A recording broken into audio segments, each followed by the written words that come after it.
lé ẹjẹ́ gbàdúrà. Orúkọ Jésù, orúkọ Jésù. Ọlọ́run á gbé ọ̀gá fún oore ọ̀fẹ́, á gbé ọ̀gá fún ọwọ́ àánú ẹ̀wọ̀ Jésù lórí ayé wa gbogbo. Ayé ológo fún àánú ẹ̀wọ̀ Ọlọ́run, ayé ológo fún oore ọ̀fẹ́ èyí tá a rí gbà. Ọlọ́fẹ́ yẹn pamọ́ ààbò rẹ lórí ayé wa. Ẹnu Ísírẹ́lì, Olúwa gbọpẹ́. Wọ́n tó pọ̀ nípa tágbára, wọ́n la gbójú wa sókè sí. Wọ́n tó pọ̀ nípa tágbára, wọ́n la wojú rẹ̀ sẹ́. Ẹnu Ísírẹ́lì gbọpẹ́. Olúwa gbà yín. Bá a ṣe tọ̀ wá, Olúwa jàre o. Bá a ṣe tọ̀ wá bàbá, Olúwa jàre o. Ẹ mọ́ fi agbára rẹ̀ hàn. Ẹ mọ́ dáwọ́ lé wa lónìí. Olúwa bá wa pàdé. Ní ọ̀nà ìyanu, Olúwa bá wa pàdé. Ní ọ̀nà ìyanu, Olúwa bá wa pàdé. Wọ́n gba ẹkú sọ̀kalẹ̀ wá. A ó sì máa gbé ọ̀gá. A ó sì máa yan ológo. Láì lórúkọ Jésù Kristi, Olúwa tó lùgbàlà wa. Àmín. Ọmọ náà jẹ́ ká bẹ̀rẹ̀ sí gbé Jésù yìí ga o. Jẹ́ ká dúpẹ́ lọ́wọ́ Ọlọ́run fún oore ọ̀fẹ́ rẹ̀. Jẹ́ ká dúpẹ́ fún àǹfààní láti fún wa sẹ́. Ọwọ́ agbára rẹ̀ lórí ayé wa. Ọwọ́ ògo rẹ̀ lórí ayé wa sẹ́. Jẹ́ ká dúpẹ́ lọ́wọ́ Ọlọ́run yìí. Olúwa o ṣeun. Olúwa o ṣeun fún oore ọ̀fẹ́ rẹ̀ lórí ayé mi. Jẹ́ ká dúpẹ́ fún oore ọ̀fẹ́ tá a rí gbà. Jẹ́ ká dúpẹ́ fún ọwọ́ ògo agbára rẹ̀. Jẹ́ ká dúpẹ́ fún ìrànlọ́wọ́ Ọlọ́run lórí ayé wa sẹ́. Ọlọ́run o ṣeun. Jésù o ṣe. Jésù o máa ṣe. Lórí ayé mi o ṣiṣẹ́. Jẹ́ ká dúpẹ́ fún ọwọ́ agbára rẹ̀. Jẹ́ ká tọkàn wá dúpẹ́ fún ẹ̀mí rẹ̀ lórí ayé wa. Dúpẹ́ lọ́wọ́ Ọlọ́run yìí. Ọba tí òjòjú tì wá. Ọba tí òjòjú tì wá. Ọba tí ò jẹ́ ká yé kẹ́gàn wa láyé. Dúpẹ́ lọ́wọ́ rẹ̀ sẹ́. Kábíyèsí o ṣé o. Kábíyèsí o ṣé o. Kábíyèsí o ṣé o. Ìwọ tó pọ̀ nípa tágbára o máa ṣe. Ìwọ tó ní gbogbo agbára lọ́wọ́ o ṣé o. Ìwọ tó pọ̀ nípa tágbára o máa ṣe lórí ilé mi. Lórí ọ̀nà mi gbogbo. Lórí iṣẹ́ mi gbogbo. Nínú ayé mi gbogbo. Ẹ kó dúpẹ́ lọ́wọ́ Ọlọ́run. Ẹ kó gbogbo ògo fún. Gbogbo ọlá kó jẹ́ tiẹ̀ láàárọ̀ yìí. Torí alágbára ni. Alágbára ni. Alágbára ni. Dúpẹ́ lọ́wọ́ Jésù ṣe. Dúpẹ́ lọ́wọ́ ẹ tó pọ̀ nípa tágbára o máa ṣe o. Ọba tí ò dojú gbàgbọ́ tì ọ́. Jésù ṣe o. Dúpẹ́ lọ́wọ́ Ọlọ́run yìí. Ẹ kú fọpẹ́ fún. Ẹ kú fọpẹ́ fún. Ẹ kú fi gbogbo èèyàn fún. Ẹ kú gbogbo ògo fún. Ó tó bẹ́ẹ̀ ó jù bẹ́ẹ̀ lọ. Dúpẹ́ lọ́wọ́ rẹ̀ sẹ́. Olúwa o ṣeun. Olúwa máa ṣeun. Dúpẹ́ lọ́wọ́ Ọlọ́run yìí. O ṣé o bàbá. O ṣé o Jésù. O ṣé o bàbá sẹ́. O ṣé o Jésù. Ọba tí kò jẹ́ ń dòkú. Ọba tí kò jẹ́ ń ṣọ̀fọ̀. Ọba tí kò jẹ́ ń filẹ̀ bora bí aṣọ. O ṣé o bàbá. Dúpẹ́ lọ́wọ́ Ọlọ́run. Nítorí pé èèyàn dáa jù. Ẹni yẹn máa dáa jù ló fi Ọlọ́run fi dá sí. Tàbí orí rẹ̀ pé jù. Tàbí ó lẹ́wà lọ́pọ̀lọpọ̀. Ọlọ́run fi dá ọ sí. orí ọ̀fẹ́ ló fún ọ tàbí ohun tó fẹ́ ṣe inú ayé ló wà very important sí Ọlọ́run gba ẹni yìí ohun tó fẹ́ ṣe wà very kíní mi rẹ́ nìyẹn bí tiẹ̀ jẹ́ ń dá sí orí ọ̀fẹ́ ni àìmọye ọ̀pọ̀lọpọ̀ tó jù ọ lọ tó lọ́gbọ́n tó lóye tó sì ní ìmọ̀ tí Ọlọ́run wò fún wọn ní àǹfààní ìdí tí wọ́n fi dúpẹ́ lọ́wọ́ Jésù yìí nìyẹn ìdí tó fi dúpẹ́ lọ́wọ́ Ọlọ́run yìí nìyẹn fún ohun tó ṣe fún orí ọ̀fẹ́ tó rí gbà ó gbápá ó ṣe gbé láàárọ̀ yìí ó ṣé o bàbá ó ṣé o Jésù ó ṣé o bàbá ó ṣé o Jésù ọba tí kò jẹ́ ń dòkú ọba tí kò jẹ́ ń ṣọ̀fọ̀ ọba tí kò jẹ́ ń fi ilẹ̀ bóra bí aṣọ ó ṣé o bàbá ó ṣé o bàbá ó ṣé o Jésù ó ṣé o bàbá ó ṣé o Jésù ọba tí kò jẹ́ ń dòkú ọba tí kò jẹ́ ń ṣọ̀fọ̀ ọba tí kò jẹ́ ń fi ilẹ̀ bóra bí aṣọ ó ṣé o bàbá ó yá dúpẹ́ lọ́wọ́ Ọlọ́run alààyè ó yá fọpẹ́ fún oore ńlá lórí ayé rẹ oore ńlá nínú ayé ọmọ rẹ ọba tó mú ọ jáde sá aláàánú rẹ ni o aláàánú mi ni o kò ṣe bàbá mi má onífẹ̀ẹ́ jù lọ ó ṣé o bàbá ó ṣé o Jésù ó ṣé o bàbá ó ṣé o Jésù ọba tí kò jẹ́ ń dòkú ọba tí kò jẹ́ ń ṣọ̀fọ̀ ọba tí kò jẹ́ ń filẹ̀ bóra bí aṣọ ó ṣé o bàbá ó ṣé o bàbá ó ṣé o Jésù ó ṣé o bàbá ó ṣé o Jésù ọba tí kò jẹ́ ń dòkú ọba tí kò jẹ́ ń ṣọ̀fọ̀ ọba tí kò jẹ́ ń filẹ̀ bóra bí aṣọ ó ṣé o bàbá ó pẹ́ fún ó yá ìyìn fún ṣá Olódùmarè ńlá ó ṣé o bàbá ó ṣé o Jésù ó ṣé o bàbá ó ṣé o Jésù ọba tí kò jẹ́ ń dòkú ọba tí kò jẹ́ ń ṣọ̀fọ̀ ọba tí kò jẹ́ ń filẹ̀ bóra bí aṣọ ó ṣé o bàbá mímọ́ ó ṣé o bàbá ó ṣé o Jésù ó ṣé o bàbá ṣá ó ṣé o Jésù ọba tí kò jẹ́ ń dòkú ọba tí kò jẹ́ ń ṣọ̀fọ̀ ọba tí kò jẹ́ ń filẹ̀ bóra bí aṣọ ó ṣé o bàbá dúpẹ́ lọ́wọ́ Ọlọ́run ó ṣé o mọ́pẹ́ wá ọpẹ́ mi Olúwa o mọ́pẹ́ mi wá ọpẹ́ mi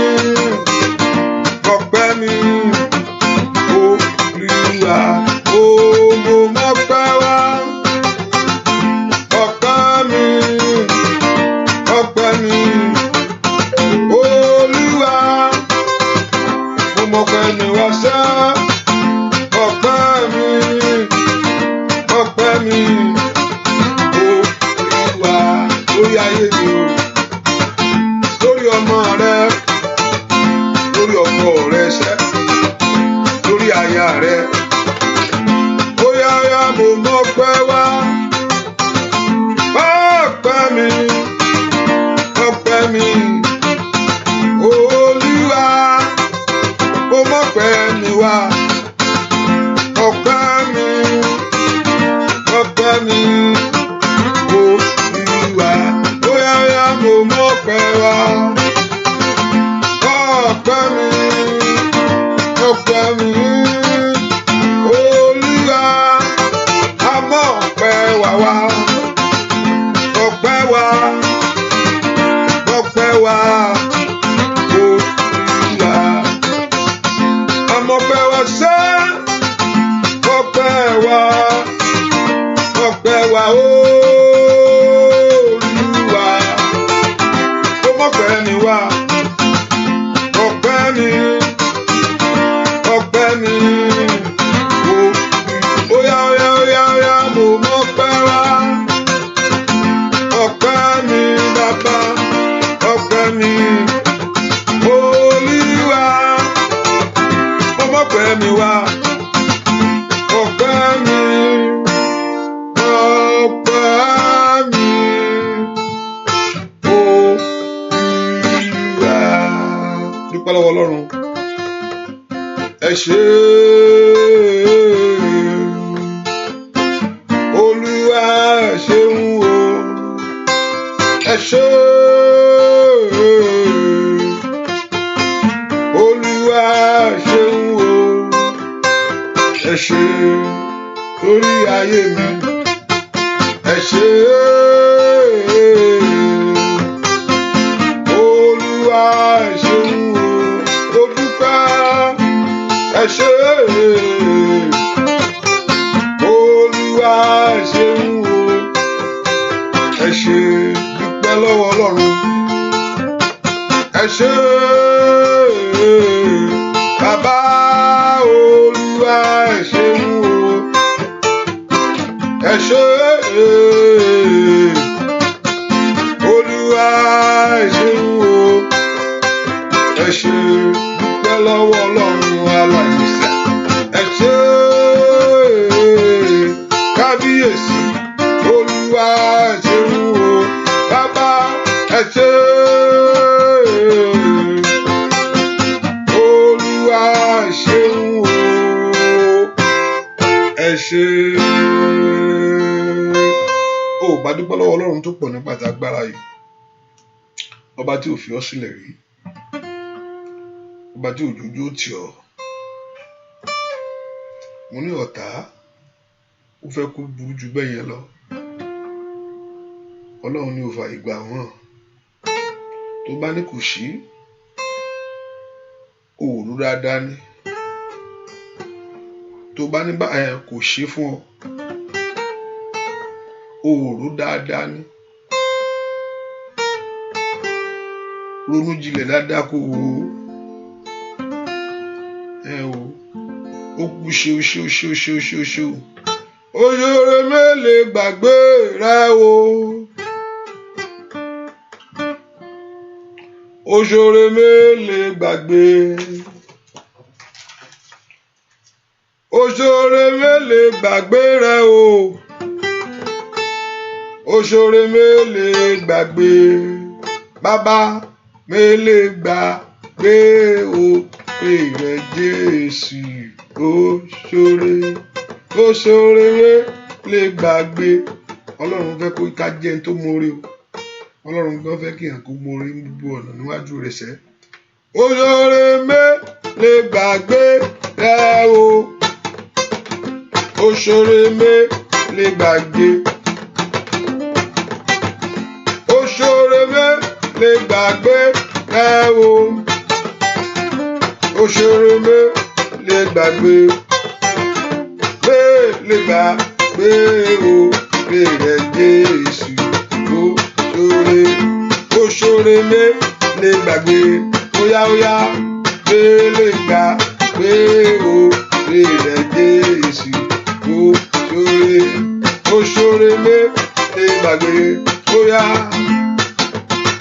òṣèré mélèé gbàgbé. Ẹ wo bàbá mi. Òṣèré mélèé gbàgbé. Òṣèré mélèé gbàgbé rẹ o. Òṣèré mélèé gbàgbé. Mélèé gbàgbé o. Èrè Jésù òṣèré mélèé gbàgbé. Mélèé gbàgbé o. Èrè Jésù ṣoore mi lè gbàgbé óyá lè gbàgbé orí rẹ̀ Jésù ó ṣoore mi lè gbàgbé lè gbàgbé orí rẹ̀ Jésù ó ṣe mí lóore lè gbàgbé lórí ayé mi o lè gbàgbé orí rẹ̀ níbi tó mú mi dé níbi tó mú mi lọ lè gbàgbé orí rẹ̀ Jésù ó ṣe mí lóore lè gbàgbé óyá o lè gbàgbé orí rẹ̀ Jésù ó ṣe mí lóore óyá ó ṣe sáàmì lè gbàgbé orí rẹ̀ Jésù ó ṣoore lè gbàgbé orí rẹ̀ Jésù ó ṣoore sáà óyá dúpẹ́ ó mọ̀ ṣe lè gbàgbé orí ọba tó ṣe òye bàbá mi lè gbàgbé orí rẹ̀ Jésù ó ṣoore mi lè gbàgbé óyá lè gbàgbé orí rẹ̀ Jésù ó ṣe oore ó ṣoore mi lè gbàgbé. Ọ̀pọ̀lọpọ̀ ìgbà ohun tí a fẹ́ lọ́wọ́ báyìí ó máa ń mú wa gbàgbé ohun tí Ọlọ́run ṣe. Ohun tó sì fìyà jẹ àwọn ọmọ Ísírẹ́lì nìyẹn, ohun tí ò jẹ́ délẹ̀ lérí wọn nù. Wọ́n gbàgbé ohun tó Olúwa ti ṣe sẹ́yìn, ìṣòro wọn lákanjú mọ́. Wọ́n ti gbàgbé ohun tí Olúwa ṣe, ọba tó mú wọn jáde lọ́wọ́ Fáráò, wọ́n gbàgbé yẹn. Tí Fáráò ó dìjàkadì, Fáráò níṣẹ́ a ní ẹ̀ ní lọ ibi tẹ́ ẹ kù sí rèé. Ìran yín ó ṣerú kú ń bí ni. Ọlọ́run kẹ́ má wọrí. Pé ẹ tiẹ̀ sọ pé ẹ fẹ́ lọ yẹn ẹ daṣẹ́ bò wọ́n. Wọ́n tún kóṣẹ́ lù wọ́n o. Wọ́n sọ fún Mósè pé wọ́n ló máa tún kó ọ sí wàhálà yìí o. Jẹ́jẹ́ la sọ pé àwọn ó kú bí. Àwọn sọ pé àwọn á kú bí. Ìwọ ní pé Ọlọ́run ó tu ara lẹ̀. Ìkíní wọ́n tún jáde tán, wọ́n tún dé Òkun Pupa wájú. Fáráò tún lé wọn lẹ́gbàá tó ní kó máa lọ tán. Ọlọ́run tó gbà wọ́n. Wọ́n tún dé Jọ́dánì. Ọlọ́run tún dé ebi tó ń pa wọ́n, ọ̀rọ̀ mímú wọ́n tún complain. Ọlọ́run tó ẹ má wọrí, ọmọ ìkéré ní má wọrí, mo ṣe ẹ̀yìn tó dí sálámí sí yín ni. Ok, màá tún fún yín lómi ọmọ. Gbà tán jẹ́ kó rí àwọn àti àtọ́nà àwọn tọ́lọ́ni kọ́lọ́ wọlé tó bẹ̀rẹ̀ sí sọ́kàtọ̀kọ̀tàn lẹ́nu. Ọlọ́ni ẹ ti gbàgbé ni, kí ló ṣe yín? Ó dáa fún nǹkan tẹ́ ẹ sọ yẹn o, pé ẹ rántí ohun tí mo ṣe fún yín rí. Pé ọwọ́ agbára tí mo fún mú yín jáde ní délẹ̀ lérí. Ọ̀pọ̀lọpọ̀ ìgbà a máa ń gbàgbé ohun tá à ń fẹ́ lọ́wọ́lọ́wọ́, ó máa mú wa gbàgbé ẹ̀yìn. Ó máa gbà Ọlọ́run gbàgbọ́ yóò rán ọ létí o. Ó rán Dáfídì létí tiẹ̀, ó ní Dáfídì ìwọ darandaran ó ti gbàgbé ńgbà tó wà ní ìṣòro yẹn. Ó ti gbàgbé, ọ̀pọ̀ a máa ń gbàgbé ohun tó ń ta wà lọ́wọ́lọ́wọ́ lákọjú mọ́, ṣùgbọ́n á wẹ̀yìn wò Ọlọ́run owó ló máa mú mi débì, àánú rẹ ló máa pọ̀ lórí ayé mi. Ẹ má jẹ́ kí ohun tá a fẹ́ lọ́wọ́lọ́wọ́ báyìí, ìyanu rẹ tó ń retí kíákíá, kó mú ọ gbàgbé tẹ̀yìn, ibi tó mú ọ wá. Tẹ̀yìn tó bá rántí ohun tó ṣe, ìgbàgbọ́ rẹ yóò ru òkè pé tó bá lè ṣe tẹ̀yìn fún mi, tí òjòjò tì mí, yá ṣe lè fún mi. Ìtẹ́tẹ̀yìn gbọ́ pé o ṣe bàbá, ohun tọ́lọ́run fẹ́ nìyẹn. Ṣùgbọ́n a máa ń gbàgbé. Ọlọ́run fẹ́ kó gbàgbé orí tó ṣe fún ọ. Ọlọ́run fẹ́ kó dúpẹ́. Nírántí orí ẹ̀yìn ló ń jẹ́ kí n rí mi ràn àgbà níwájú rẹ̀. rántí ilé tó ti ṣe sẹ́yìn, òun yóò mú ọ rí ìmíràn gbà níwájú ẹ̀. Olóṣọ pé ìgbà tó bá ń bọ̀, it's a commandment, it is a demand. Ó fẹ́ ni, ó ní ẹ wá sẹ́nu ọ̀nà ẹ̀yìn ohun tọpẹ́ àti ìyìn, rántí ohun tí mo ṣe already o. Má gbé àròyé wá pé eléyìí ni bàbá, ó ń ṣe Ọlọ́run, ó ń jẹ́ kíní kan. Lẹ́yìn tí mo ti mú ọ jáde, èmi tí mo lànà fún ọ rí, ó sì gbàgbé, èmi tí mo kó ọ yọnú ewu yẹn. Ayé ò fẹ́ kó débi tó dé yìí, wọ́n ti fẹ́ kó gbóòórùn rẹ̀. Èmi ni o ti wá gbàgbé. Olúwa o ṣeun, jẹ́ ká dúpẹ́ pé Ọlọ́run ó mọ̀ ṣeun. Ẹni tó pọ̀ nígbà tí agbára, ó ṣe fún oore tó ṣe láyé mi sẹ́.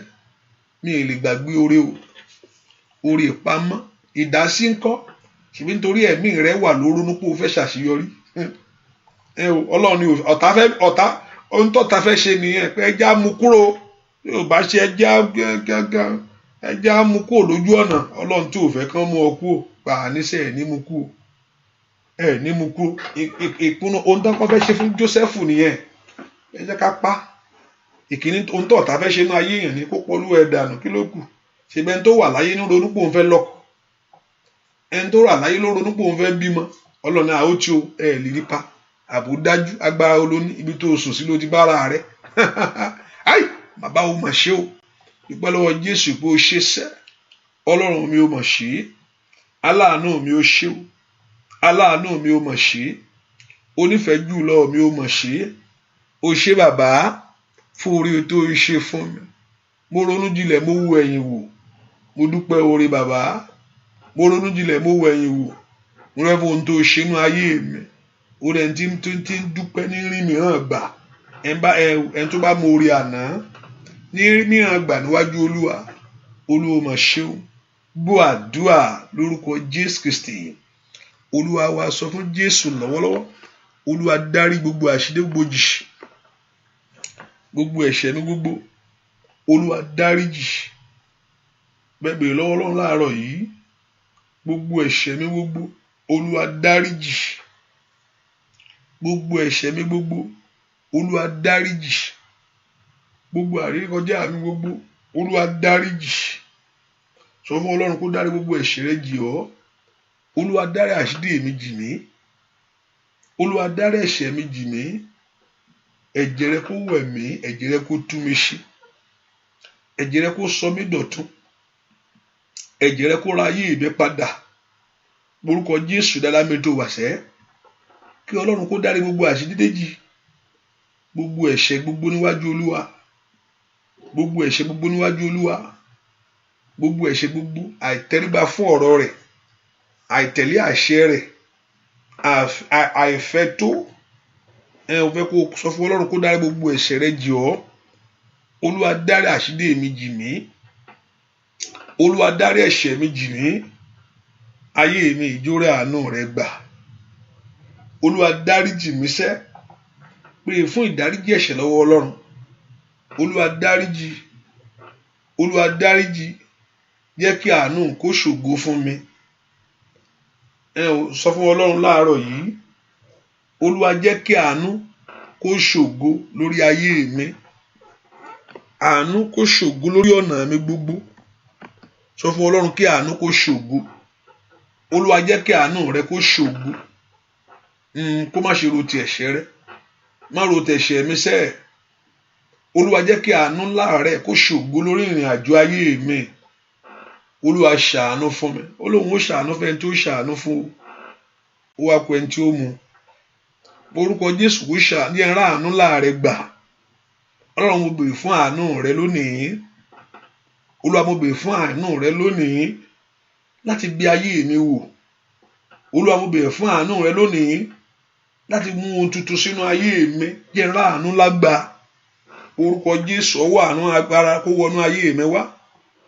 Ọwọ́ àánú agbára Ọlọ́run kó wọnú iṣẹ́ wa. Ọwọ́ àánú agbára Ọlọ́run kó wọnú ọ̀nà rẹ wá. Orúkọ Jésù, àánú rẹ mò ń fẹ́ o. Àánú rẹ mò ń fẹ́ o. Láti gbà mí lọ́wọ́ ìyà. Àánú rẹ mò ń fẹ́. Ó yá porúkọ Jésù. Olúwa ṣàánú fún mi. Olúwa ṣàánú fún mi. Bàtínúwé ìwò mọ̀ bèrè fún àánú tiẹ̀. ó ní Jésù ọmọ Dáfídì ṣàánú fún mi.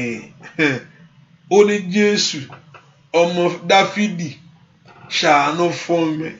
Ìwọ náà ò bá wí tiẹ̀ sẹ́ pé kó ṣàánú fún ayé rẹ ni, pé kó ṣàánú fún ìrìn àjò rẹ ni, pé kó ṣàánú lórí ilé rẹ gbogbo, kó ṣàánú lórí iṣẹ́ rẹ ni. Pé Jésù ẹ̀dá, Olúwa ṣàánú fún mi, Olúwa ṣàánú fún ìran mi, ṣàánú fún ayé àwọn ọmọ mi sẹ́, Olúwa ṣàánú fún ìrìn àjò ayé mi sẹ́. Gbogbo ìrìn àjò tó fẹ́ rìn láyé, jẹ́ kí àánú kó ṣògo, àánú Ọlọ́run tọ̀ ayé mi wá, àánú Ọlọ́run wá ayé mi rí, àánú Ọlọ́run ṣàtúnṣe lórí ọ̀rọ̀ mi lónìí. Orúkọ Jésù mi tó wà sẹ́, kí Ọlọ́run kó fi àánú gba ayé rẹ ni. Ọwọ́ àánú Ọlọ́run máa bọ̀ wá, ọwọ́ àánú Ọlọ́run máa bọ̀ wá lórí ìrìn àjò ayé mi gbogbo. Ọwọ́ àánú Ọlọ́run máa bọ̀ wá lórí ayé mi lónìí. Ọwọ́ àánú Ọlọ́run máa bọ̀ wá lórí iṣẹ́ mi ni. O bá béèrè fún ọwọ́ àánú Ọlọ́run yìí, Olúwa ṣàánú fún mi. Ayé mi ìjó ràánú gbà, ọ̀nà mi ìjó ràánú gbà. Ó yá ó yá ó yá ó yá. Kò ṣe pé o màdúrà gbà ní tàbí expert ní ọ̀nà àwẹ̀. Àánú ni àìmọye tí ń gbà. Kó ṣàánú ayé rẹ níṣẹ́, jẹ́ ráàánú rẹ gbàṣẹ́. Olúwa fàánú wo ọ̀rọ̀ mi wò, Olúwa fàánú wo ayé mi wò, Olúwa fàánú bẹ̀ ọ̀rọ̀ mi wò, jẹ́ ráàánú rẹ. Àánú kó ṣògo fún mi o lọ́wọ́ olùfisùn, lọ́wọ́ adáyé ẹni lẹ́jọ́, àánú kó ṣògo fún mi o. Ẹ pe orúkọ Jésù dáadáa. Àánú kó ṣògo fún ayé rẹ ni, lọ́wọ́ olùfisùn ẹni fẹjọ́ rẹ sùn. Ọ̀tá náà tó bá fẹjọ́ yàn sùn náà, ó máa ń rí nǹkan kan náà mú náà ni. Ṣé ó kí mi, mo kí kò dá mi lóhùn. Mo kí kò dá nǹkan kan náà ni ọ̀tá olùfisùn èèyàn. Kò dédé ó máa ń rí nǹkan kan náà ni. Ìwọ ò sì kò sí pé a pé you are not perfect. You are not perfect. O pé díẹ̀díẹ̀ náà kù. Ọ̀tá sì máa ń fẹjọ́ yàn sùn ni. Alọ́wájú Olúwa, mo béèrè nǹkan lọ́wọ́ ẹ̀, mo pè mo ní mo need help. Ó sọ fún mi pé òun ò lè ràn mí lọ́wọ́, ó lóun ò lè ṣe fún mi. Ẹ bá ń wá nǹkan fún. Àwọn ọmọ rẹ̀ ṣe wọ́n kàn ń fa àwọn ọmọ tèmi ṣákọ, wọ́n ń fa àwọn ọmọ tèmi ṣákọ bẹ́ẹ̀ pé àwọn nìkan ló láyé. Olùfisùn náà, olùfisùn nìyẹn, olùfisùn náà, olùfisùn ń fa ayé rẹ sùn. Orúkọ Jésù, kí àánú kó ṣògo lórí ayé rẹ. Kí àánú kó ṣògo lórí ayé rẹ. Kí àánú kó ṣògo. Gbọ́ àdúrà lórúkọ Jésù Kristi. Olúwa wa, orúkọ Jésù, lọ́wọ́ olùfisùn. Olúwa tú ayé mi lẹ̀, Olúwa gbà mí. Mo ní ọ̀tá kò dédé múyàn náà, nǹkan kan náà ni ó rí, nǹkan kan náà ló ń lò, nǹkan kan ni akọ ẹ̀ pọ̀ ju nǹkan náà ni.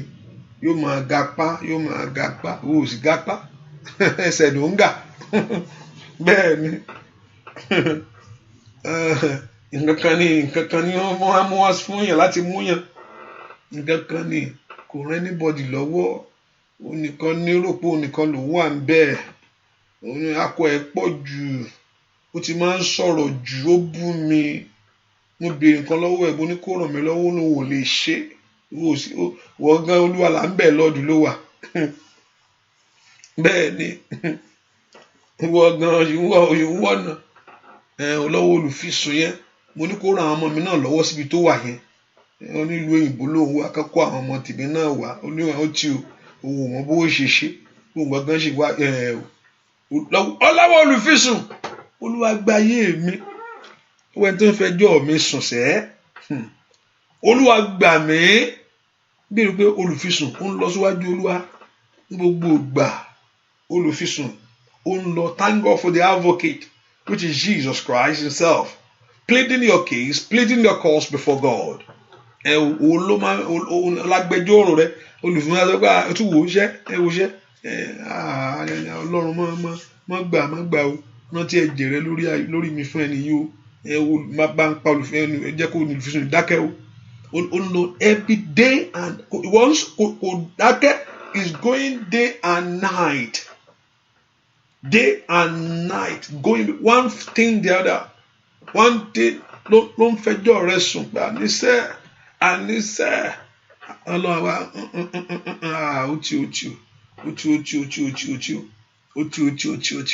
Jésù wa ní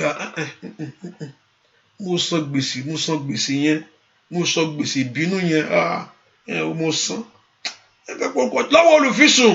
Olúwa gbà mí lọ́wọ́ ara ẹni ká, lọ́wọ́ ẹni tí ń rò ọ́ ká, ìwọ ibi tó jókòó sí ló mọ̀, ẹni tí ń sáré ká nítorí tiẹ̀. Àníṣe bàbá ẹ bá ṣe ṣá, ẹ gbà mí lọ́wọ́ ẹ o. Òun ò sì sọ fún wọn pé òun lòún lé ọ. Ó ní tí òun pọ̀ jù ni, ó ní títí ẹ̀ pọ̀ jù, ó ní tí òun pọ̀ jù. Ẹ bá wà nǹkan lé lọ́wọ́, ó ní tí òun pọ̀ jù. Lọ́wọ́ olùfisùn, Olúwa gbà mí. Ẹ kò porúkọ Jésù dáadáa. Lọ́wọ́ olùfisùn sẹ́, Olúwa gba ayé mi. Lọ́wọ́ ẹni tí ń fẹjọ́ mi sùn, lọ́wọ́ aró ayé ẹni ká. Ẹ wo ohun tó ṣe fún mi o. Àwọn náà tún gbé orí àmáwọ̀rì, àmọ́ ń bẹ kọ̀yà rẹ, wọ́n sì mọ̀ pé wo mọ̀ nǹkan kan. Ẹ porúkọ Jésù. Lọ́wọ́ olùfisùn sẹ́, Olúwa gba ayé mi. Olúwa gbà mí. Lọ́wọ́ ẹni ń fẹjọ́ àwọn ọmọ mi sùn, lọ́wọ́ ẹni tí ń fi ìrìn àjò ayé mi sùn, ní orúkọ Jésù. Lọ́wọ́ abínú ògo, abógo bínú ènìyàn, ó yá ẹni tí ń bá ògo ayé rẹ bínú, ó yá ẹni tí ń bá ògo ayé ọmọ rẹ bínú. Lọ́wọ́ olùfisùn, Olúwa gba ayé mi. Orúkọ Jésù mi tó wà sẹ́, Olúwa gbà mí. Lọ́wọ́ olùfisùn, Olúwa gbà mí. Lọ́wọ́ olùfisùn, orúkọ Jésù. Gbọ́ àdúà Olúwa wa, gbọ́ àdúà lórúkọ Jésù Kristi. Olúwa wa, ẹnìkan fẹ́ kó gbàdúà. Ohun tí mo gbọ́ rèé. Olúwa kò ṣeé ṣe, bá mi ṣe. Kò ṣeé ṣe mọ́, Olúwa bá mi ṣe. Ẹnìkan gbàdúà yẹn dáadáa pé kò ṣeé ṣe mọ́. Wọ́n ní kíní yóò ṣeé ṣe mọ́. Olúwa bá mi ṣe. Èmi ò mọ̀ tán sọ fún ẹ tán ní kò ṣeé ṣe mọ́ yẹn o. Èmi ò mọ̀ tó gbọ́ yẹn tán ní pé àní gbàgbé ẹ̀. Ṣùgbọ́n bẹ́ẹ̀ kó gbàdúà t'Olúwa fẹ́ ṣe lóní kó sọ. Kò ṣeé ṣe mọ́, Olúwa bá mi ṣe. Ohun táyé sọ pé kò ṣeé ṣe mọ́ yìí, Olúwa bá mi ṣe. Olúwa bá mi ṣe. O lè bá mi ṣe o. O lè ṣe bàbá, bá mi ṣe. Kò ṣeé ṣe mọ́. Ètò ayé wú fún mi, èyí tí mo gbọ́, èmi ò mọ bí tó ti gbọ́. Ṣùgbọ́n sọ pé kó Olúwa kó ṣe fún ọ. Olúwa bá mi ṣe. Bá mi ṣe láṣeyọrí. Bá mi yanjú ẹ̀ṣẹ̀. Orúkọ Jésù mi tó wà. Ohun táyé sọ pé kò ṣeé ṣe, Olúwa bá mi ṣe.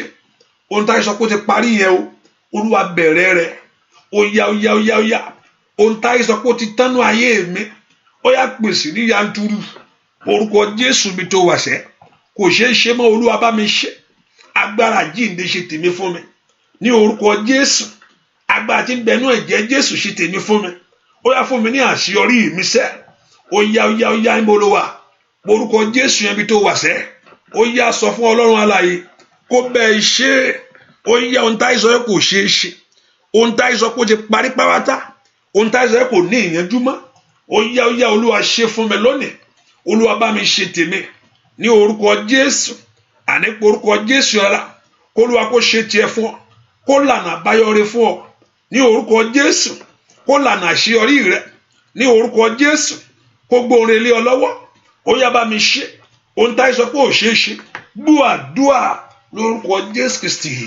Olúwa wa sọ fún Ọlọ́run, Olúwa ṣe. Olúwa ṣe. Gbà mí nǹkan míì wà tí tọ́lọ́run ò bá ṣe, ó parí nù. Ó parí nìyẹn o. Ohun tọ́lọ́run bá ṣe nìyẹn rí gbà. Kò sí wòlíì kan tí ó ṣe. Ta ló fẹ́ kí ni wòlíì ní tó fẹ́ fi ṣe nǹkan fún ọ?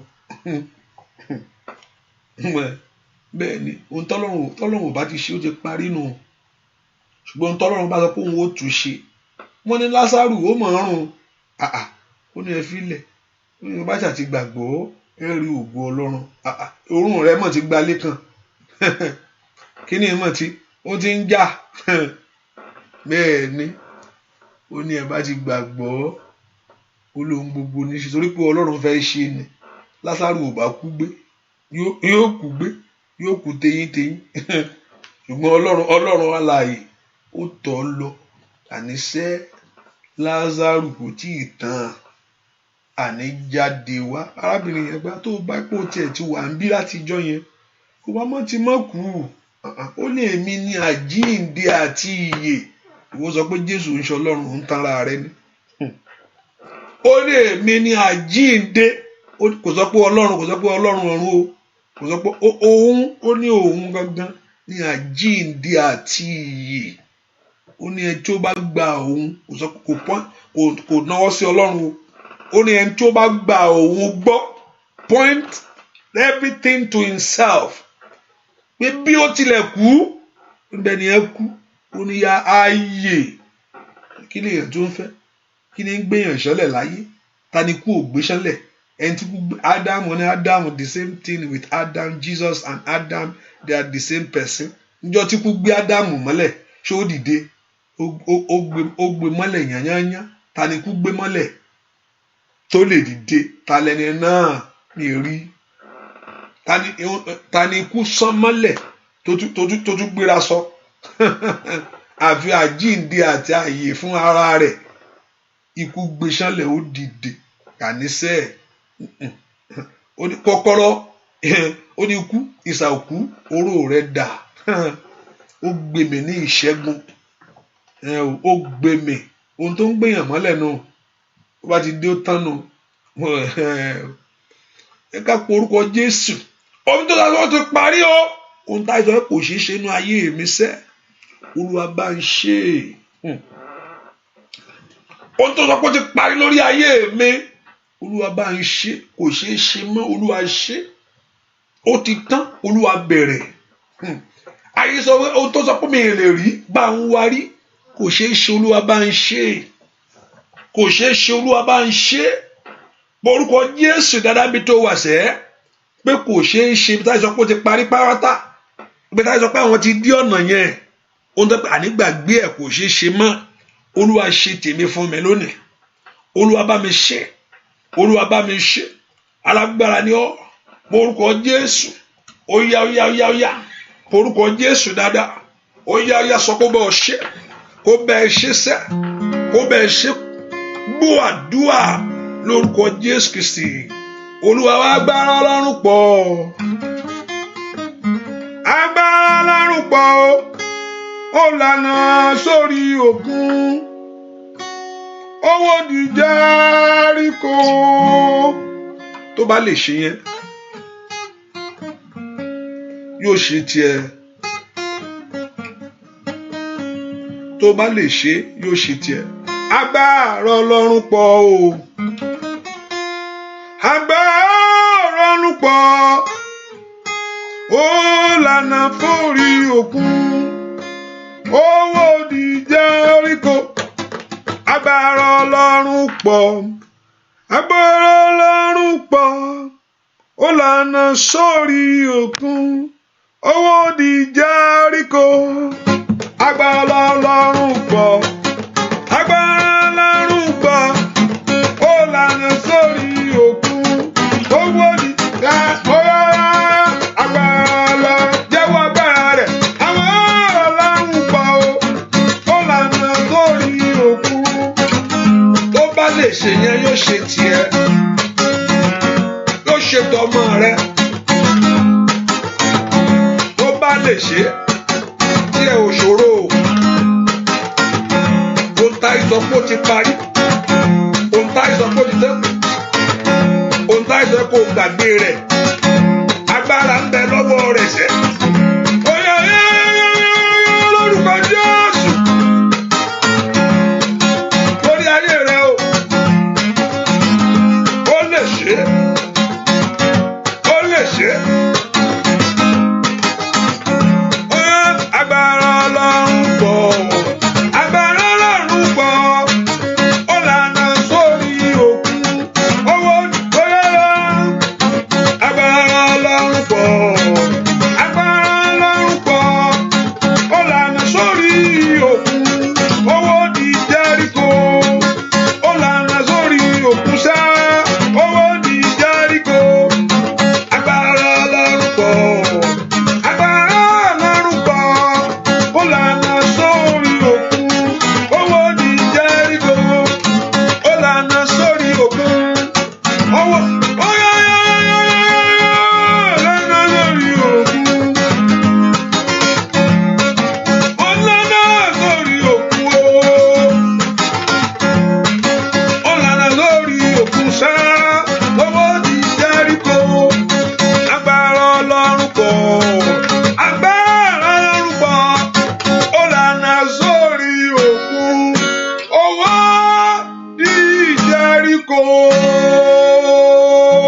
méjì yẹn ó ń dí wọn lọ́wọ́ láti wọ ilẹ̀ ìlérí ayé wọn lọ ní Jẹ́ríkò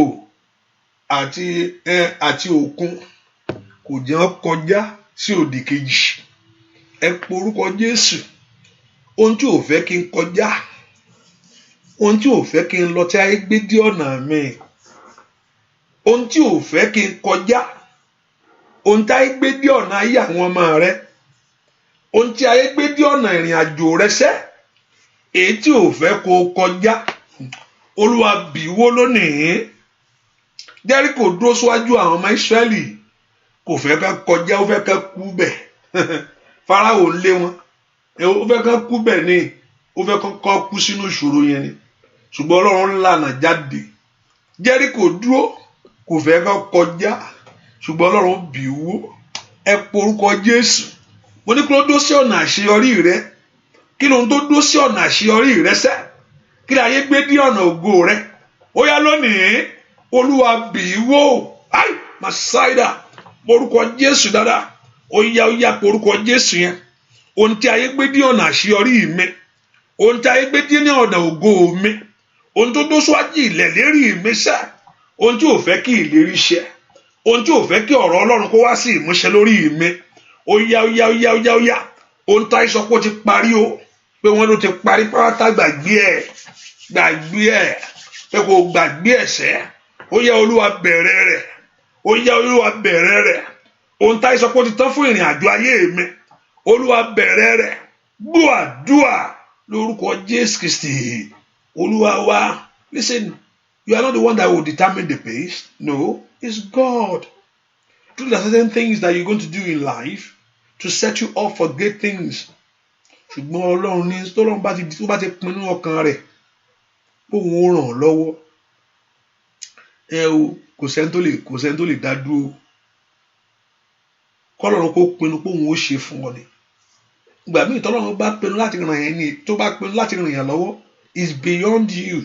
Òun gan yóò gbàgbé àníṣe mo fẹ́ gba ògo níbí inú ayé ẹ̀, máa sì gbà á, máa tiẹ̀ pa gbogbo nǹkan tó ní ṣẹlẹ̀, máa fi ògo tèmi mo fẹ́ gbà. I just want to glorify myself here.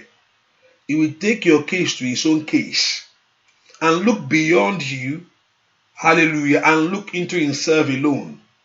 He said, God, look around and swear that no one is greater than him, and swear by his holiness himself.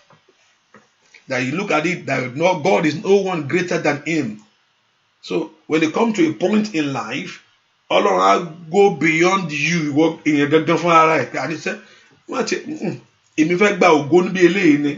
So he look to himself, to his own glory in it. Borúkọ Jésù, àní ohun táìsọ ẹ kò ṣeé ṣe tó ló ti parí. Olúwa bẹ̀rẹ̀ nú ayé mi. And please, can you share the prayer, because very soon I'm going to share the grace. I know it's in the Ekabere. Those on the phone, I know you are just coming in.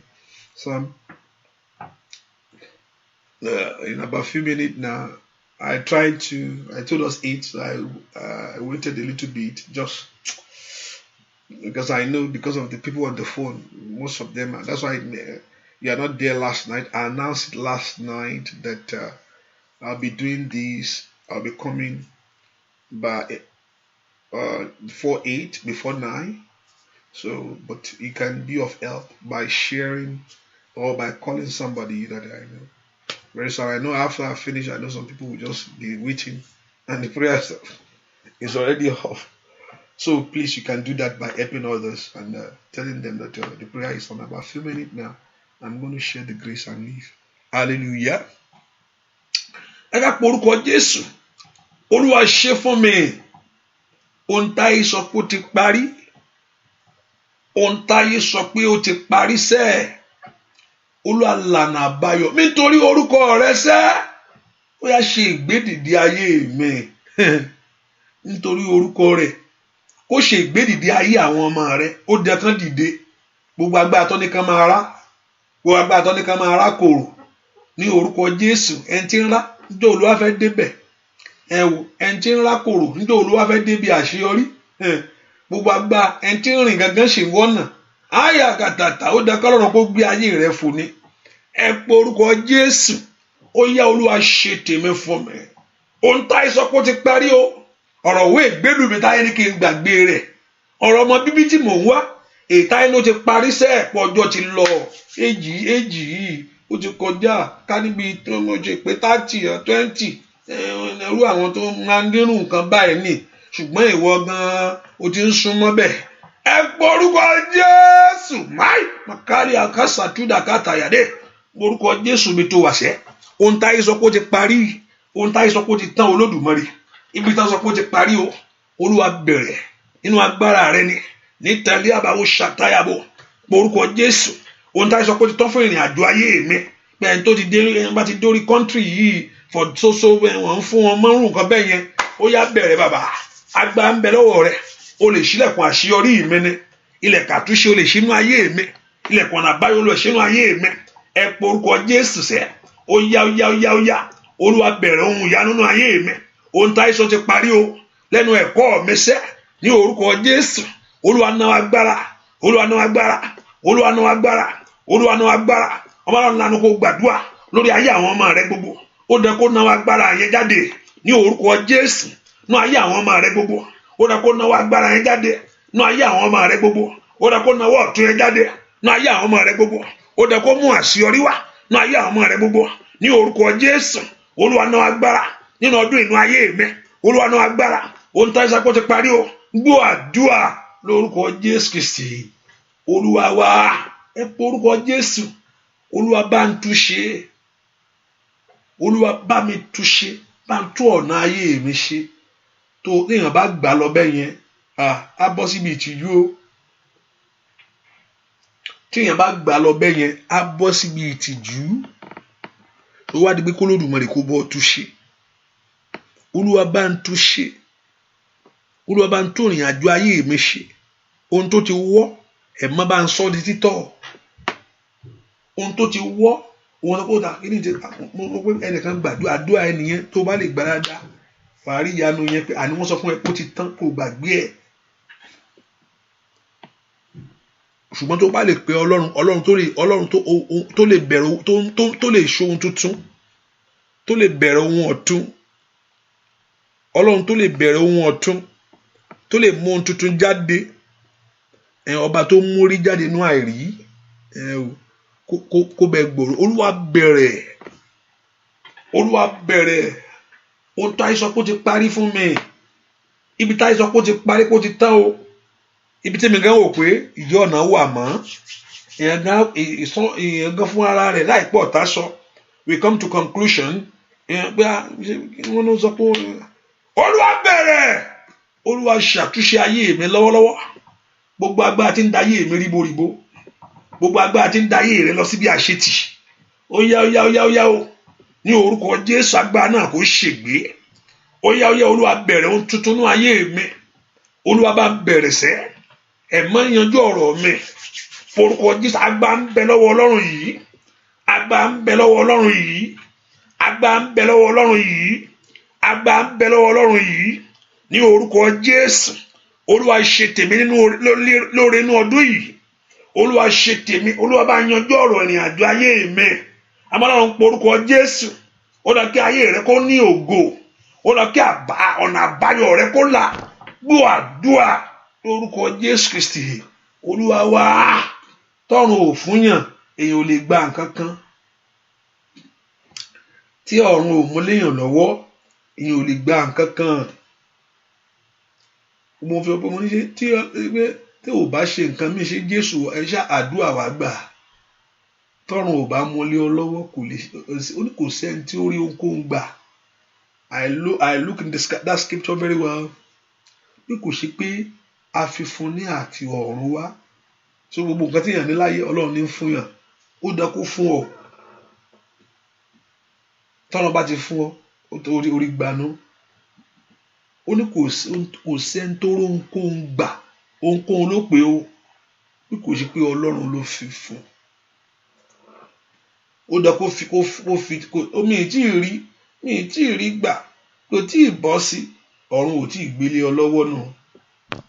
Tọ́run bá fẹ́ gbé àti ọ̀tá àtayé tó lóhun dúró síwájú ọ̀nà, Ọlọ́run ó fi wọ́n ṣàtẹ̀gùn ní, torí pé ọ̀run ti ṣe tán, ọ̀run ti pinnu nítorí ọ̀rọ̀ rẹ. Ǹjọ́ tọ́lọ́run bá pinnu nítorí èèyàn ọ̀tá èèyàn yóò fẹsẹ̀ fẹ́ ní níwájú Olúwa ló ti fẹ́ dúró.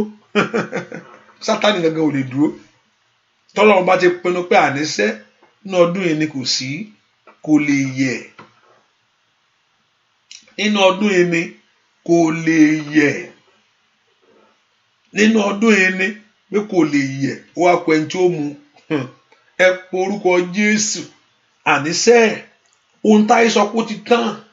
Ibi tí èmi gan ti rò pé ó ti tán, Olúwa dìde fún mi. Gbàtọ́ ọ̀rọ̀ yẹn bá lékè ń kà. Ò tó ju ọgbọ́n orí èèyàn lọ. Ìyẹn ò gbẹ kí n wá pé kò sí nǹkan tí mo lè ṣe mọ́ bá o. Ibi táyé sọ pé ó ti tán o. Olúwa dìde. Ohun táyé sọ pé ó ti parí fún mi. Ìwọ ọ̀nà àbáyọ mi là. Ìwọ ọ̀nà àṣeyọrí mi là. Ó dán kí n gbé oore ṣe láyé. Mi gbọ́dọ̀ wáyé lásán. Èmi ò gbọ́dọ̀ bá wọn jó máa bá fọwọ́ ẹ. Máa bá fọwọ́ tì í. Ó dán kó o káyè rẹ kó rí ohun rẹ mú jáde. Ẹ porúkọ Jésù mi tẹ wàṣẹ. Ibi táyé sọ pé ó ti tán. Olúwa bẹ̀rẹ̀. Olúwa bẹ̀rẹ̀. Ohun táyé sọ pé ó ti parí fún ìrìn àjò ayé mi. Pé bó ṣe máa wà nìyẹn. Akọ wà ń bẹ̀ ṣá. Ní orúkọ Jésù. Olúwa dìde. Olúwa dìde. Olúwa dìde. Olúwa dìde. Olúwa dìde. Ó yá porúkọ Jésù. Ó yá. Porúkọ Jésù. Ó dẹ̀ kọ́lọ́run kó dìde fún ọmọ rẹ ni. Ó dẹ̀ kọ́lọ́run kó dìde fún àṣeyọrí rẹ ni. Ó dẹ̀ kọ́lọ́run kó dìde fún ògo rẹ ni. Ó dẹ̀ kí ayé rẹ kó gbà kí ìlérí kó ṣẹ ni. Ó yá Olúwa gbọ̀nàrà. Olúwa gbọ̀nàrà o. Olúwa gbọ̀nàrà fáyé mi kí n lè ṣe rere. Ó dá kí kó rí ṣe. Olúwa gbọ̀nàrà. Gbọ̀nàrà o. Gbọ̀nàrà fáyé mi kí n lè ṣe. Ó yá Olúwa gbọ̀nàrà. Gbọ̀nàrà o. Gbọ̀nàrà fáyé mi kí n lè ṣe rere. Ó yá lànà ńlá. Ó yá bàbá mímọ́. Lànà ògo. Lànà ìlérí. Ọ̀nà àrà ńlá táyé ò lè dí lọ́wọ́. Ó yá lórí ayé mi ni. Lórí ayé àwọn èèyàn yìí. Bàbá mímọ́. Olúwa gbọ̀nàrà. Gbọ̀nàrà o. Gbọ̀nàrà fáyé mi kí n lè ṣe rere. Olúwa gbọ̀nàrà. Bàbá. Gbọ̀nàrà o. Gbọ̀nàrà fáyé mi kí n lè ṣe rere. Ó yá lórí ayé mi o. Lórí ayé àwọn èèyàn yìí. Lórí iṣẹ́ wọn ni. Bàbá gbọ̀nàrà ńlá. Àṣìdá yàrá jáde àwọn kàkà yàrá. Ọ̀nà ìyanu lórí ayé wọn. Ọ̀nà ìrànlọ́wọ́. Ọ̀nà àṣeyọrí. Ó di dandan sẹ́. Bàbá mímọ́. Olúwa gbọ̀nàrà. Gbọ̀nàrà o. Gbọ̀nàrà fáyé mi kí n lè ṣe rere.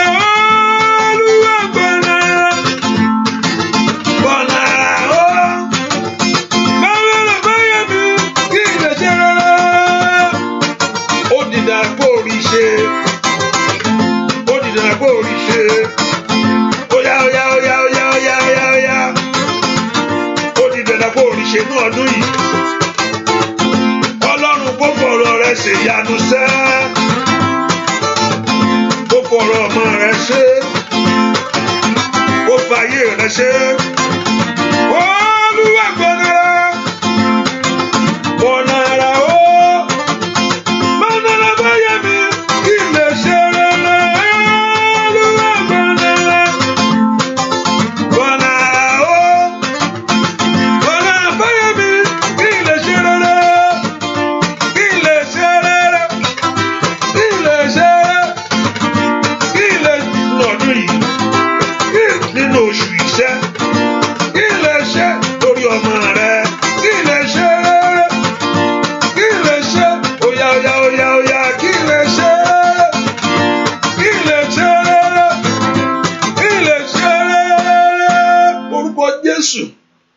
ìwọ ọ̀nà àrà kó là fún ayé mi sẹ́. Ohun táyé sọ pé ó ti parí yẹn, ìgbà míì tí èèyàn bá dé àti wọ́n pè ní èèyàn bá débi kan láyé, èèyàn ò pé bá mo á fẹ́ ṣe, ìwọ gan ò tiẹ̀ mọ̀ tó fẹ́ ò tiẹ̀ mẹ́ni tó fẹ́ dẹnu kọ́. Ìgbà tó ti gbégbé késẹ̀ kejì torí ibi tó bọ́ sí, ibi táyé bẹ́ẹ̀ tì sí.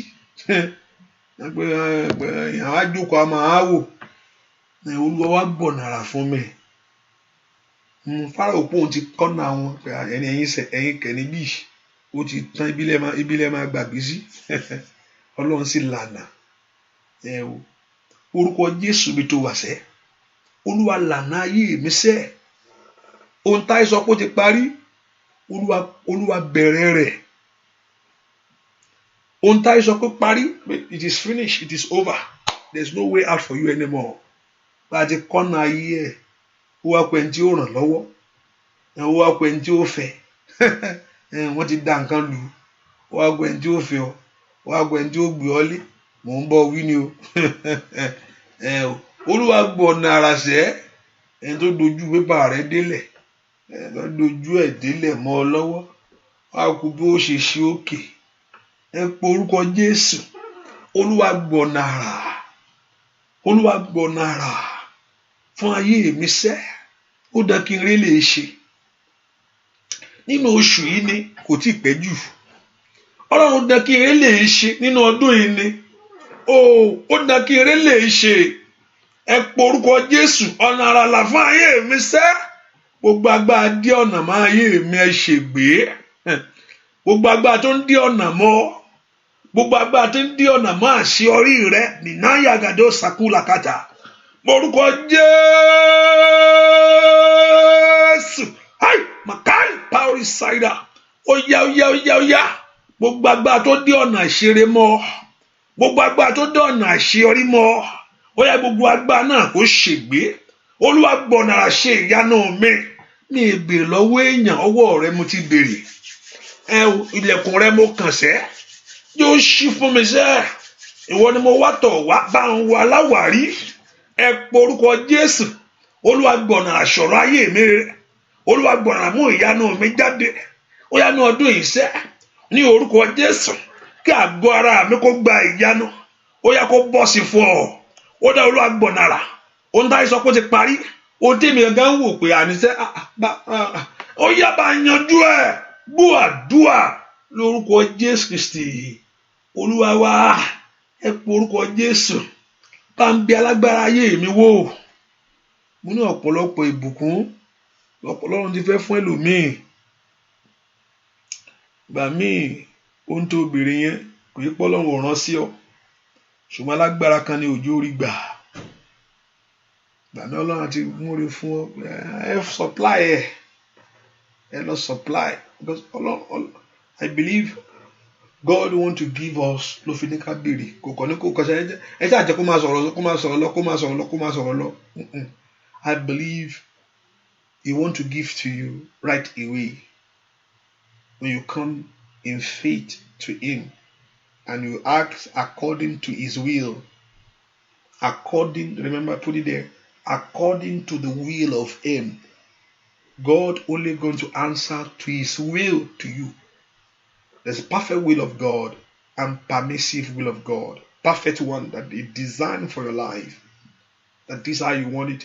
That's the only thing that you will enjoy and have peace. Permissive will of God, sometimes you bear the consequences. Sometimes the permissive will, you just allow it. Okay, because of my name and because what I've said, I will let it go. That's a permissive will of God. Just okay. I will just. But whether permissive or perfect will is the same in His will to do it for you. So God will only answer to His will for your life. That's why you have to ask God to teach you what to pray for, or to have the understanding of the plans of God for your life. Once you discover the will of God for your life, you hammer it day and night before Him, standing upon the word of God and telling Him He has no choice. He will do it. He will do it. He will do it for you. Ẹ porúkọ Jésù mi tẹ wá sẹ́. Oh, thank you for your first time. Welcome. God bless you. I pray the Lord will surprise you. The Lord will surprise you. Ẹ porúkọ Jésù. Ẹ mọ́ gbọ̀nàrà fún ayé mi sẹ́. Ẹ mọ́ gbọ̀nàrà fún ayé mi. Ẹ mọ́ gbọ̀nàrà lórí iṣẹ́ mi. Ẹ mọ́ gbọ̀nàrà lórí ìrìn àjò ayé mi. Agbára dí mi lọ́wọ́. Gbogbo agbára tó ń dí mi lọ́wọ́ oore. Gbogbo agbára tí ń jí oore mi gbé. Gbogbo agbára tó fẹ́ sọ ẹ́ di aláìlágbára. Tó fẹ́ sọ Ọlọ́run di aláìlágbára lórí ayé ẹ tó ń fi àjẹ́ ọ́. Tó fẹ́ sọ Ọlọ́run di aláìlágbára lórí ìrìn àjò ayé ẹ. Ẹgbẹ́ àníṣe Ọlọ́run wo ẹ má dá mi gbàdúrà mọ́jọ́ mi lọ church mọ́ kí ni gbogbo ẹ̀ kan wọ́n ń tàn yín níjọ. Wọ́n ń tàn yín níjọ. Wọ́n ń tàn yín níjọ.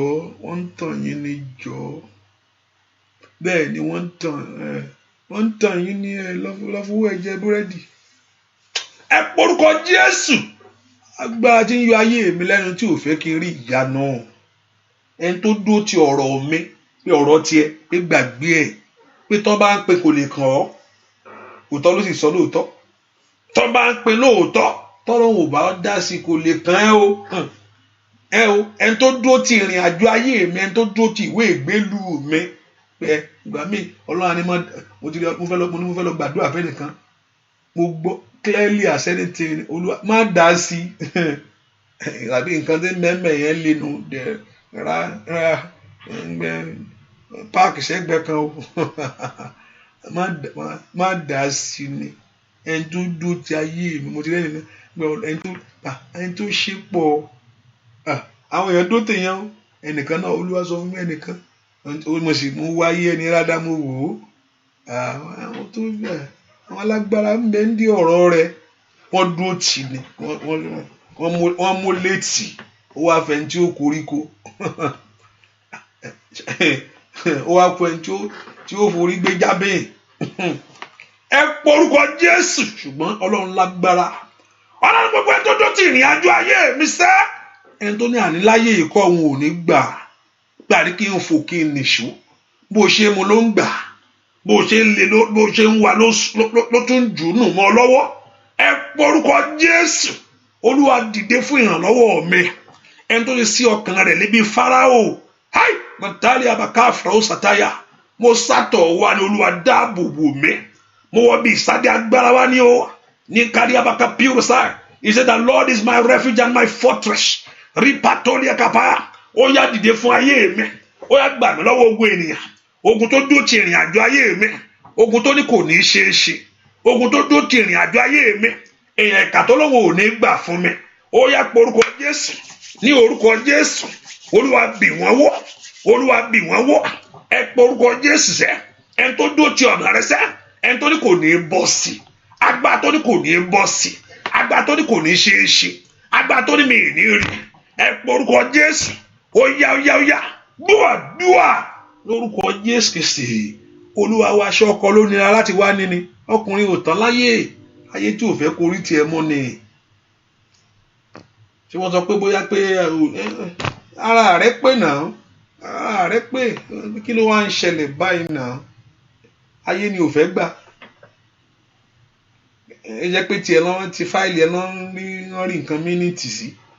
Wọ́n á ti kàn án lọ́gbẹ́ we are sorry. Lọ́wọ́ gbófin jáde fún ọ. Agbára tí ń tẹ́gbẹ́ náà ṣe máa rí mistake kan bì kan pé kíní kan ò pé kíní kan ò ṣe kíní kan. Gbogbo agbára tí ń dà tó ń dojú oore délẹ̀ mọ́ lọ́wọ́. Ẹlòmíràn á gbé wọlé lọ́wọ́ kan ni wọ́n gbèrè lọ́wọ́ yóò ṣe ṣì ìrọ̀rùn ló bá dé. Gbogbo agbára tí ń ní ayé mi lára. Gbogbo ìkà tí ń ní ayé àwọn ọmọ mi lára. Olúwa dìde gbà mí lọ́wọ́ wọn. Dáfídì ó ní gbà mí lọ́wọ́ ogun tó jù mí lọ. Ogun kan wà tó máa ń jù èèyàn lọ. Ọlọ́run ní ń gbà yàn. Ogun tó jù èèyàn lọ́wọ́ o.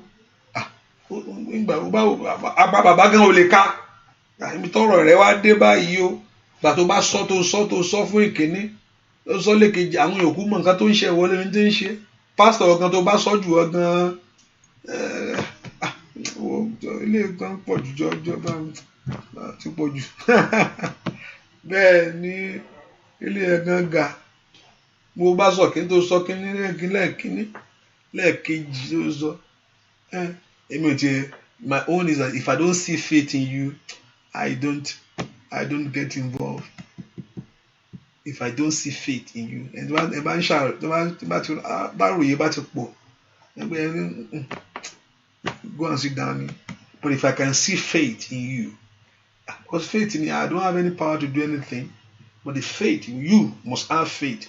Kò ń ṣàròyìn sọ̀rọ̀ kíní sọ̀rọ̀ lẹ́ẹ̀kejì sọ̀rọ̀ lẹ́ẹ̀kẹta complaining mo ṣe máa wo fóònù rẹ̀ rí hallelujah.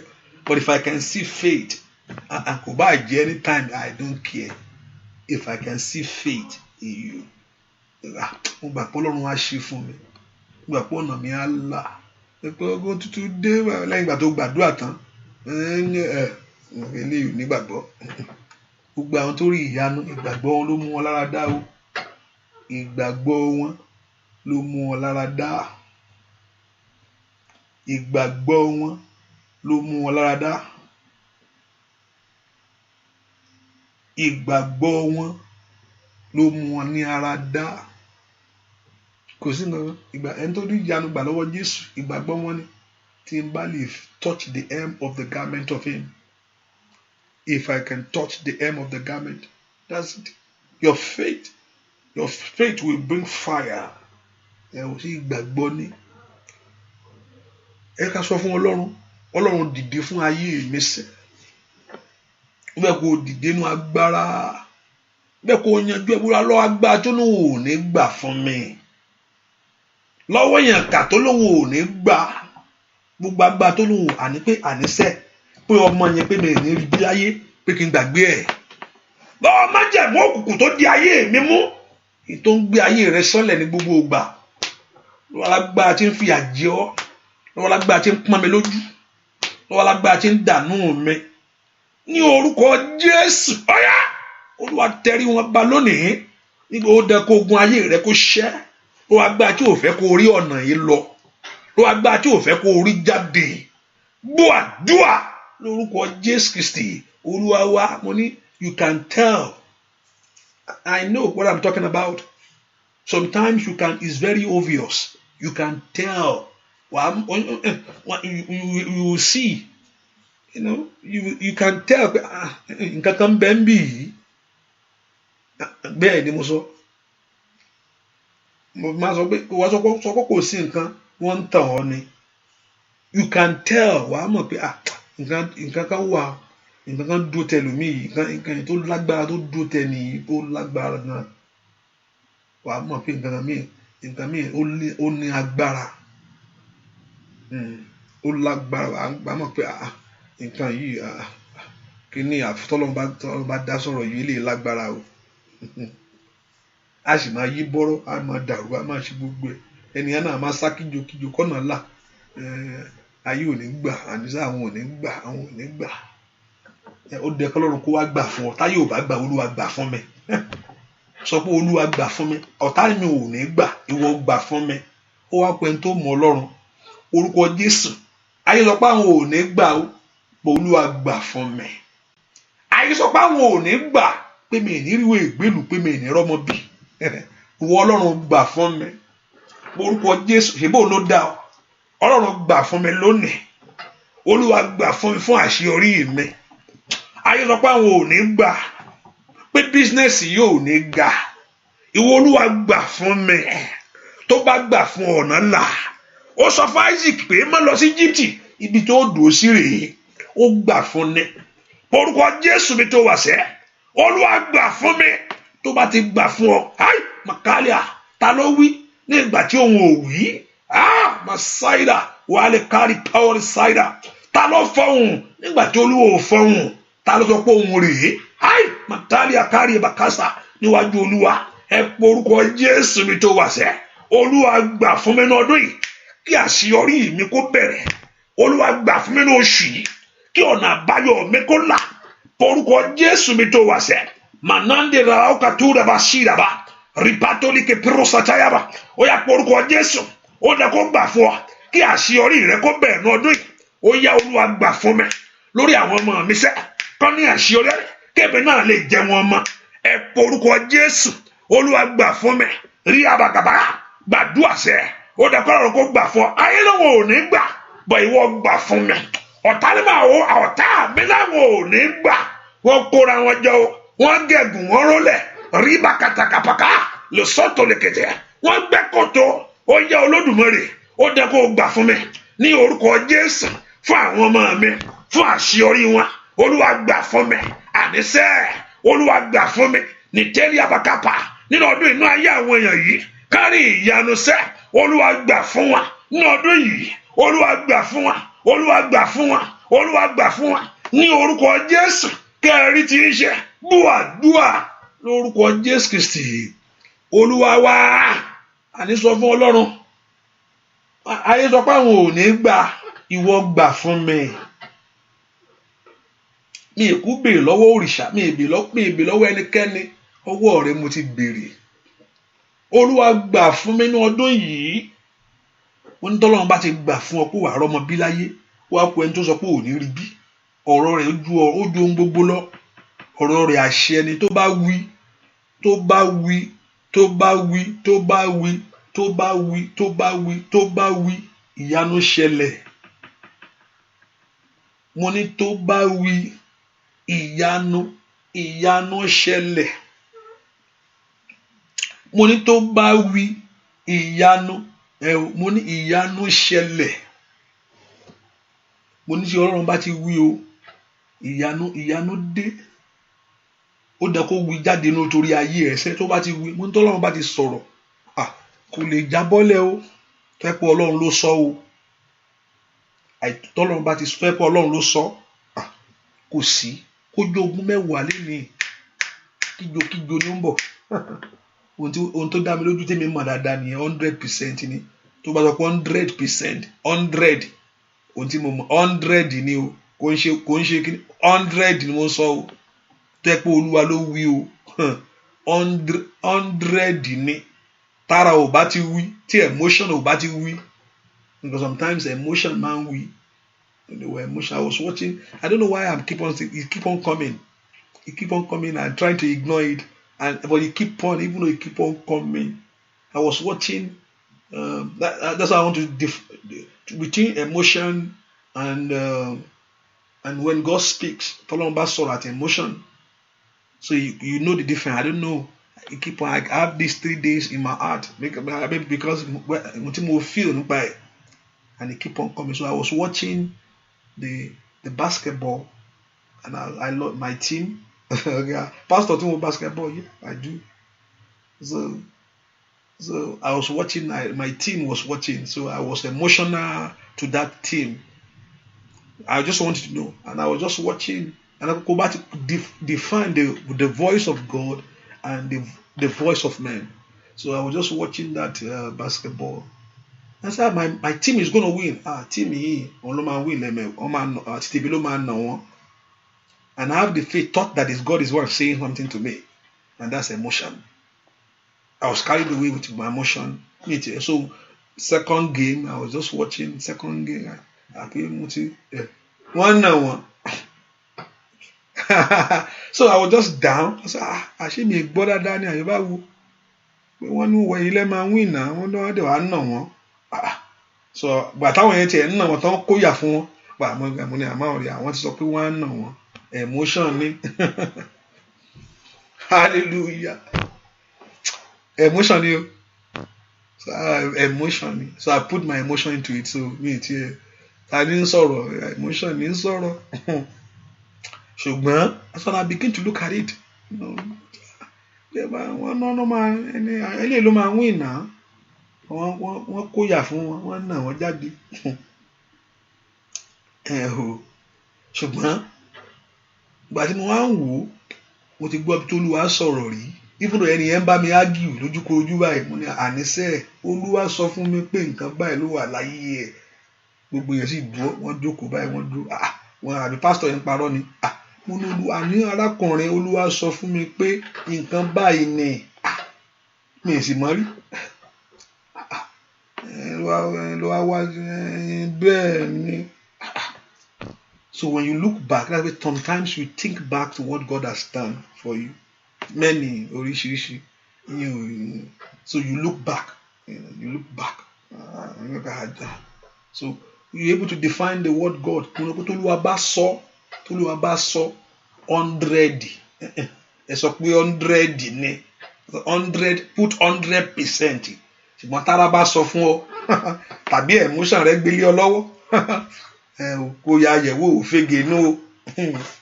òfégè ní oníkó gbàdúrà Olúwa kó sọ̀rọ̀ jáde nítorí ọ̀rọ̀ ayé mi. Mo ti rí tólúwa dé sọ̀rọ̀ rí ara ẹ̀ kó agbẹ́ kó ń bọ̀ tún ó ń padà bọ̀ mo ti rí dáadáa kò bá àjọ̀dún méjì akọ́ lọ bẹ́ẹ̀ tó lọ báyìí tó a máa yí báyìí gẹ́lẹ́ ní kákáká iwájú ni ó dùn akọ́ dàbẹ́ tó ń lọ báyìí o tó bá sọ gbàmí àdàpẹ́ tó ń lọ báyìí ó ń bọ̀ iwájú rẹ̀ ni ó dùn sí torí pé Olúwa sọ wá kó ẹni tí ó dúró ẹ pọ́rúkọ Jésù ọwọ́ rẹ mo ti bèrè Olúwa gbà fún mi ọwọ́ rẹ mo ti bèrè ọba ò lè sùn torí pé Olúwa fọhùn ó gbórun lójú ọba torí pé Olúwa fọhùn jáde ọba ò lè sùn mọ́ ẹ pọ́rúkọ Jésù Ọlọ́run gbà fún mi ó dán kí n láṣeyọrí mi sẹ́ nínú ọdún yìí ó dán kí n rí tèmi mú ẹ pọ́rúkọ Jésù màkàrí pàórí sídà káyàbá ó yá ó dán kí n rí tèmi mú nínú ọdún yìí ó dán kí àṣeyọrí kó tẹ̀ mí lọ́wọ́ Olúwa gbà fún mi Olúwa gbà fún mi ọmọ mi láṣeyọrí o tó bá gbà fún ọ yóò fọhùn ní pradakada ó sàtáyàbá tó bá sì fọhùn ìyanu ṣẹlẹ̀ ní orúkọ Jésù Olúwa gbà fún mi mananda rabatutayara ó yá ó di dandan bàbá ó dá kó gbà fún mi lọ́dún yìí ó di dandan bàbá ó dá kó jáde nítorí tèmi sá búwa dúà lórúkọ Jésù Kristi Olúwa wá ẹ pọ orúkọ Jésù látọ̀nà mi gbọ́dọ̀ ráwọn oore mọ́ sọ fún Jésù láti ṣiṣẹ́ lọ Olúwa látòní lọ mi gbọ́dọ̀ ráwọn oore mọ́ o gbọ́dọ̀ ráwọn mọ́ o látòní lọ bàbá mi gbọ́dọ̀ ráwọn rere mi gbọ́dọ̀ ráwọn rere mọ́ pé ọmọ ní o gbọ́dọ̀ ráwọn rẹ̀ ìwé ìgbélu o gbọ́dọ̀ ráwọn rẹ̀ ìwọ lọ́lọ́run ṣe fún owó onídìí pépà ọwọ́ lọ́lọ́run kọ́lé wọ́n lọ́lọ́run fẹ́ kó o nílé òun ò ń gbélé ta fọwọ́ kọ́ Ọlọ́run fẹ́ fún ọlọ́mọ pé kó o lè pọ̀ sí látòrí lọ mi gbọ́dọ̀ ráwọn oore mọ́ oore kó bọ́ sí fún mi láyé ẹ pọ orúkọ Jésù látòní lọ Olúwa mi gbọ́dọ̀ ráwọn oore mọ́ látòní lọ ìran mi kan ò gbọ́dọ̀ ráwọn oore mọ́ látòní lọ ayé ọmọ mi kò gbọ́dọ̀ ráwọn oore mọ́ orúkọ Jésù bí tó wàṣẹ ò gbọ́dọ̀ ráwọn oore ní orúkọ Jésù látòní lọ mi gbọ́dọ̀ ráwọn oore mọ́ kó bọ́ sí fún mi kó bọ́ sí fún ìrìnàjò mi ní orúkọ Jésù kí n rí gbàṣẹ kí ìyanu mi ṣẹlẹ̀ ọ̀nà àbáyọ mi là ẹ pọ orúkọ Jésù ò gbọ́dọ̀ ráwọn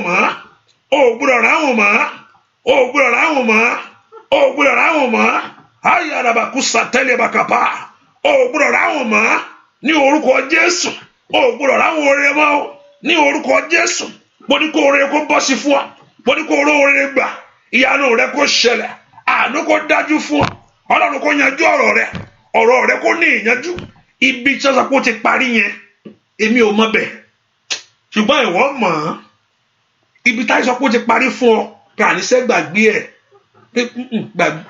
gbàgbé ẹ̀ ó ti tán tí wọ́n gán sì wò pé Olúwa ṣebi tó dérè èmi pa ní àṣẹ lónìí ní orúkọ Jésù mo ní kó Olúwa kó bẹ̀rẹ̀ fún ọ Ohun tá a sọ pé ò lè rí gbà mọ́ pé ilẹ̀kùn yìí ti tì. Ẹni tó ní kọ́kọ́rọ́ Dáfídì lọ́wọ́ èyí tó lè ṣí ilẹ̀kùn. Wúrà kátàlíàdà ó ṣàtàyàbò. Lìdáńdé rabakapáyàbà. Ẹni tó ń jọba lórí ohun gbogbo ní orúkọ Jésù lórí ọ̀rọ̀ rẹ ìyanu kò ṣẹlẹ̀. Ibi tó lọ kó ti parí yẹn. Ibi tí wọ́n gan wò pé àbí tọ́lọ́run bá dá sí kinní báwo máa ṣe ṣe. Ó yá lórúkọ Jésù ó yá kó rí agbára rẹ̀. K'Olúwa kó dìde. K'Olúwa kó fara rẹ̀ hàn. K'Olúwa kó jẹ́wọ́ agbára rẹ̀. Mo ní kí Olúwa kó dìde. Mo ní kí Olúwa kó fara rẹ̀ hàn. Mo ní kí Olúwa kó jẹ́wọ́ agbára rẹ̀. Ọ̀rọ̀ rẹ̀ kó ní ìyanjú. Mo ní kó ṣe é ṣe fún ọ. Mo ní kó rí ìyanu agbára. O ò ní wá lásán. Mo ní o ò ní wí lásán. O ò ní wá lásán. O ò ní wí lásán. Abániṣe kó bọ́ ọ ṣe. Aláṣeyọrí kó bọ́ ọ ṣe láṣeyọrí. Aláṣẹ pé kó ṣe tiẹ̀ pé. Tiẹ̀ ò ní gbé. Tiẹ̀ ò ní sọnù. Tiẹ̀ ò ní bàjẹ́. Ó yá kó rí tiẹ̀ ṣe. Ó yá kó rí tiẹ̀ gbà. Ó yá kó rí tiẹ̀ mú. Ó yá kó rí tiẹ̀ ṣe. Ó yá kó rí tiẹ̀ gbà. Ó yá kó rí tiẹ̀ mú. Kò ní ṣòro. Kò ní ṣòro. Ẹ̀yin tẹ́ wà lórí showers of blessing. Is it the line hanging? I want you to type amen. Ẹ̀yin tẹ́ wà lórí showers of blessing. Type amen. Type amen. Please, you can help me out by typing amen. Because my mind is going to be on it. And I don't want distraction when I don't see that thing working. Hallelujah. Lórúkọ Jésù ìyanu kó ṣẹlẹ̀. Ọwọ́ agbára rẹ kó bẹ̀rẹ̀. Kànga ayé rẹ kó mú omi jáde. Kànga ayé rẹ kó sunre jáde. Kànga ayé rẹ kó sunre jáde. Mo ní kànga ayé rẹ kó sunre jáde.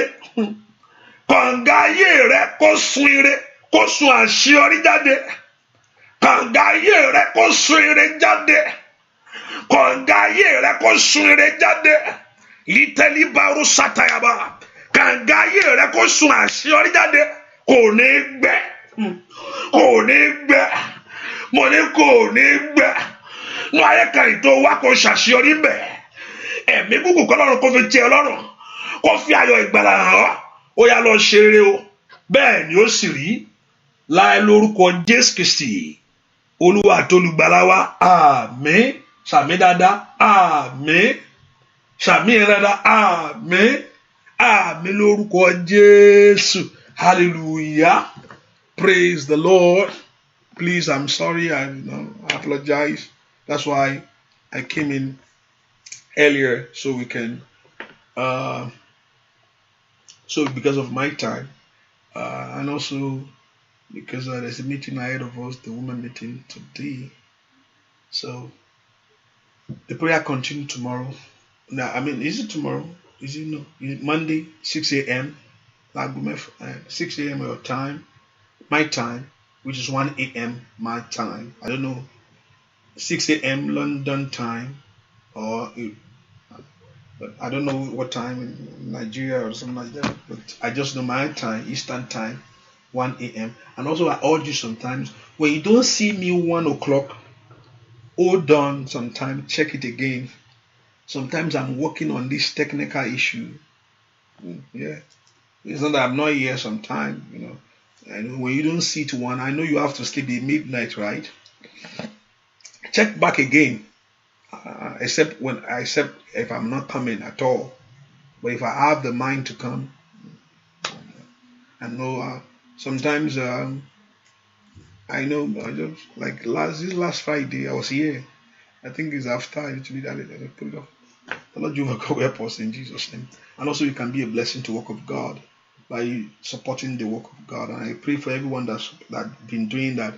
The blessing of God will rest upon you. You can use if you're here in America, you can use Cash App, Zelle, you can use PayPal to be a blessing, and also you can use Nigeria. If you're in Nigeria you can. If you're in London, you can use Santander. If you're in Europe, you can use that to be a blessing. It's good to support the work of God.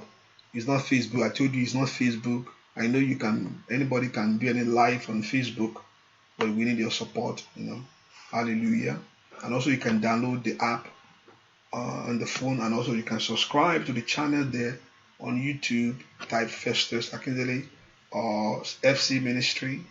Type it there. You can subscribe to it so you can get notification I encourage those on the phone, even though you have to come on the phone later on, have the notification ready so you know that if I'm here, that I'm live, you can go to the phone line and be on the phone line to listen to the prayers. So, the Lord will help us in Jesus' name. Àdúrà yín ó gbà ó, àánú kó dájú fún yín, káyé rẹ kó tutù. Ẹnìkan mo ń gbàdúrà fún ọ báyìí, o ò ní gbé ayé rẹ nú ìgbóná mọ́, ìtura kó bá ọ. Mo ń gbàdúrà fẹ́nìkan nìyẹn o. O ò ní gbé ayé rẹ nú ìgbóná mọ́, ìtura kó bá ọ. Bẹ́ẹ̀ ni ó sì rí.